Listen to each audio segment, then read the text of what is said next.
Morning, everyone.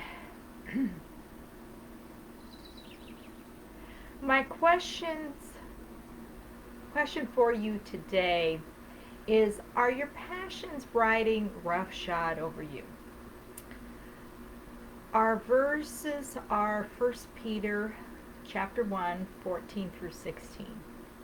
As obedient children, do not be conformed to the passions of your former ignorance, but as he who called you is holy, you also be holy in all your conduct, since it is written, you shall be holy, for I am holy.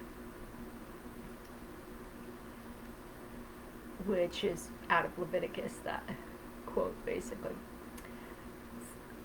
How have you been giving into your desires lately?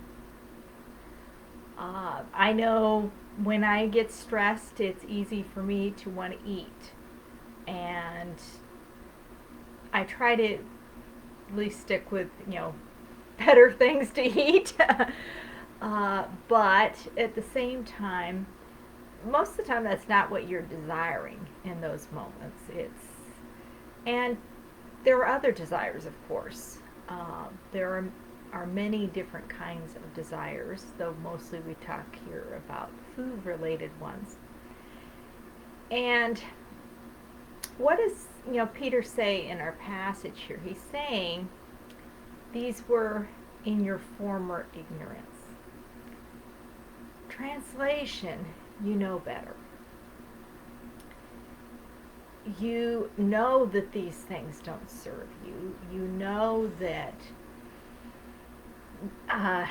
it's not doing more than just giving you a temporary, fix doing this, but you do it anyway. That is pretty close to the scenario we're talking about. You do know that it's not a good idea, but you're doing it anyway. So what does it mean to be holy? It's interesting, the argument here, because he goes back when he's talking about these passions. He goes back to being our call to be holy, and effectively our call to be like God and to become like him. Is another way of thinking about that, that may be slightly less mind-blowing. But holy is used a lot in the Old Testament. It's actually used 431 times. And the Hebrew word for holy, kodesh, which actually means apartness, sacredness, or separateness. Showing that God is altogether holy and sacred, set apart and separated from his creation. He is different from us. We don't become like him easily, and we certainly can't become him. The Greek word, what's used in the New Testament for holy or holiness, is hagos, which means pure, morally blameless, or set apart, which is what is actually being used in our context, I believe, here, because obviously we're in 1 Peter. And that is more of what we usually think of as kind of the definition of it, as far as how holy relates to us. We can't necessarily 100% get what it is to be holy as God is holy.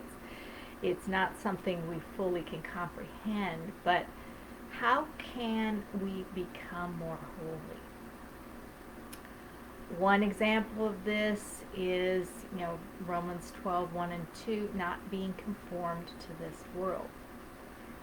How, if somebody looks at your life, how is your life different from your neighbor next door? Or, any unbeliever that is around you, how is your life different from theirs? It should look different. It shouldn't look the same. How you eat and what you eat, obviously, it's something that relates to this. Are you eating foods that are toxic? Are you eating foods that eat other animals?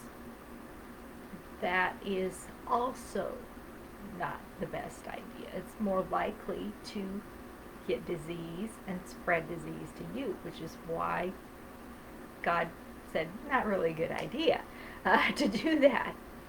He did have a reason for saying that. Sanctification is kind of a broad term that we would call all of becoming more holy. That's kind of the theological word for the whole process we're in. And we can't do that without the Holy Spirit's help. We need help. We don't have the ability and strength in and of ourselves to do this. This is not us and cannot be us. And another aspect of this, and one of the tools, our least favorite tool in God's toolbox, but much used tool in his toolbox, is adversity.